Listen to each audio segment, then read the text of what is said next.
Hey there guys, and welcome back to Dino Reacts. So last night I got to watch Hocus Pocus on the big screen in my local cinema. As always guys, I'm going to give you my thoughts and my reactions on the movie. So without further ado, let's get to it. Let's start talking Hocus Pocus. Hocus Pocus revolves around the Sanderson sisters, who are a bunch of witches that were put to death back in the 1600s.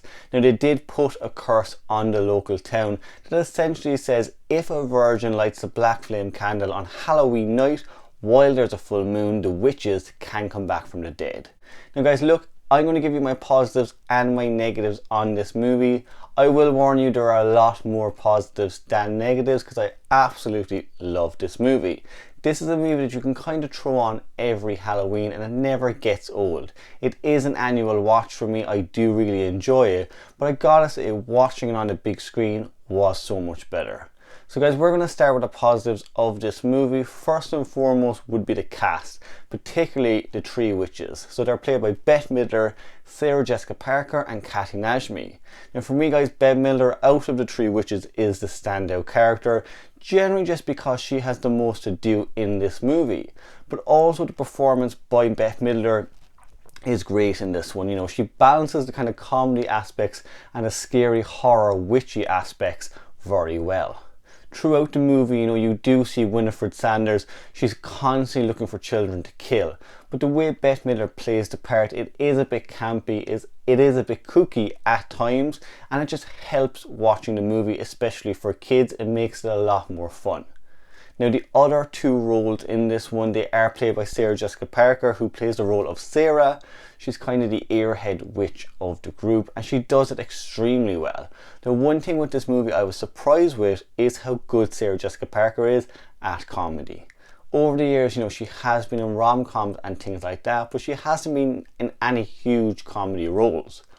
Even when you're watching this movie, you can kind of see if Sarah doesn't have dialogue, or let's say she's not particularly in the scene, you can constantly see her in the background, you know, eating spiders, hanging off stuff, checking her breasts. She's constantly doing a lot of different things in this movie, just silly things, and I enjoy that about the character.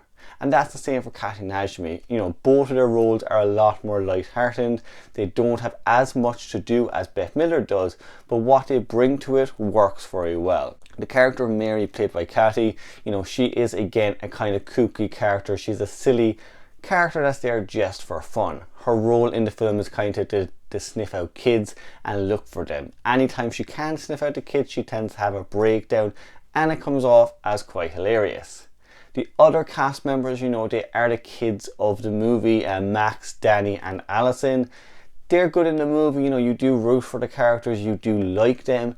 I always say guys, that's a huge thing you want, especially in kind of scary kind of type horror movies. You want characters that you can root for, that you want to be safe. Now I think it's Tora Birch who plays the role of Danny, the little kid in this movie, and again, she was great in it. You know, a lot of times child actors, maybe their performances aren't great, or just the characters themselves can get quite annoying, and neither of those things happened in that movie when I was watching it. I did like her character, I also liked the actress who was portraying her. She did a great job in this movie. Another positive guys I will say I had with this movie is how they balance the comedy aspects and the horror aspects of the film. Throughout the movie there are a lot of dark scenes in this, but because of the performances from the actresses and the dialogue that's been written for them, it lightens the mood throughout. Like, a lot of people tend to forget that the opening scene in this movie has a child being killed.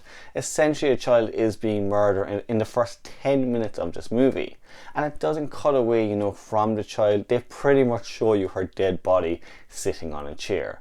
Now for me, I like the way they can show those aspects of it, but at the same time, the way the story has been written and the dialogue particularly given to the witches, the jokes they kind of throw in there, it does lighten the atmosphere. And that continues throughout the movie. You know, as the film goes on, there are a lot of darker scenes, but again, because the witches are constantly making jokes and just having fun performances, it does lighten the entire mood of the film. And speaking of the mood of the film guys, another positive I will give to this is it feels like Halloween. So this is a movie you can watch over and over again every Halloween and you get the kind of Halloween vibe to it. A lot of movies that people watch on Halloween are horror movies. You know, they're not centered around a holiday. They don't have pumpkins, jack-o'-lanterns, that kind of stuff around the place. A lot of times it's, you know, The Shining, Nightmare on Elm Street, things like that.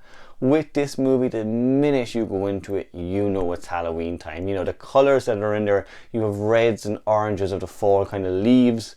You have the town itself completely decorated for Halloween, trick-or-treaters and so on. So anytime you watch this movie, you get that lovely kind of holiday feeling. A lot of times with Christmas movies, there are a lot of Christmas holiday types movies. With Halloween, you don't get as many. So it's nice just every Halloween to throw Hocus Pocus on and you get that holiday vibe. There are also a lot of standout scenes in this movie and quite iconic scenes also. One in particular is when Winifred Sanders is playing I Put a Spell on You. Thank you, Max, for that marvelous introduction. That is a scene that pretty much is a generational song at this point. It gets played at every Halloween party you go to, maybe once, maybe twice, maybe for the whole night. Beyond that, you know, there are scenes with the three witches. They meet Satan at one point. That's a hugely comedic scene and it's just a load of fun. But throughout the movie, there is a balance with those scenes also. So when the witches come back from the dead, that is quite a tense scene, you know, especially if you're a child seeing them hiding from the witches. But again, there's comedy aspects thrown in. The jokes work. One thing I will say with this movie is there's not a lot of times where the jokes don't land.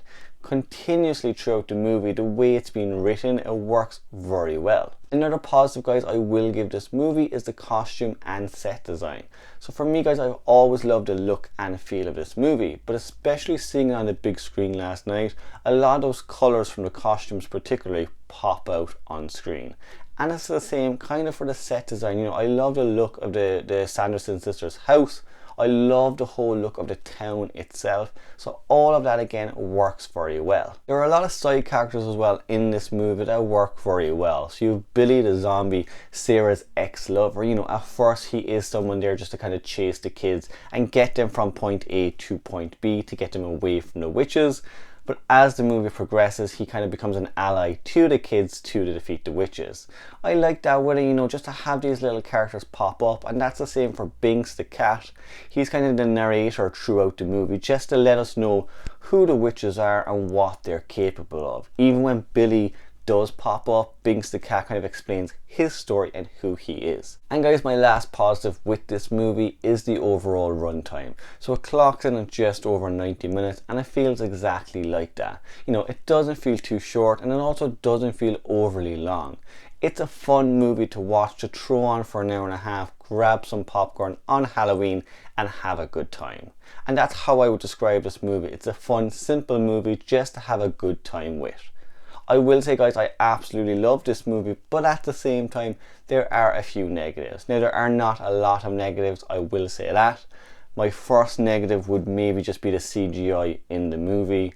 Now, it's not the best and it hasn't aged particularly well, but at the same time, this movie came out in 1993, you know, so you have to kind of forgive her for that. It also didn't have a big, huge budget like some movies at that time, like Jurassic Park. You know, so you have to kind of forgive those things. There are also little issues with the dialogue at points in this movie. It doesn't work as well. You know, the three witches, they are a bit campy in certain parts given the dialogue that they were given. But again, that's kind of now what people expect with Hocus Pocus. It's a silly, campy, fun ride that you can watch every single Halloween. So with that, guys, I wouldn't say that was a huge negative, but they just are my negatives for the movie. But guys, that is just my review of Hocus Pocus. If you love this movie as much as I did, let me know why in the comments below. And if for some reason at all you didn't like this movie, let me know that also. As always, guys, if you like this video and if you want to see more, subscribe to the channel. I'm going to try to get as much Halloween content out this week as I can. As I said, guys, subscribe to the channel if you like, and until next time, Heidi.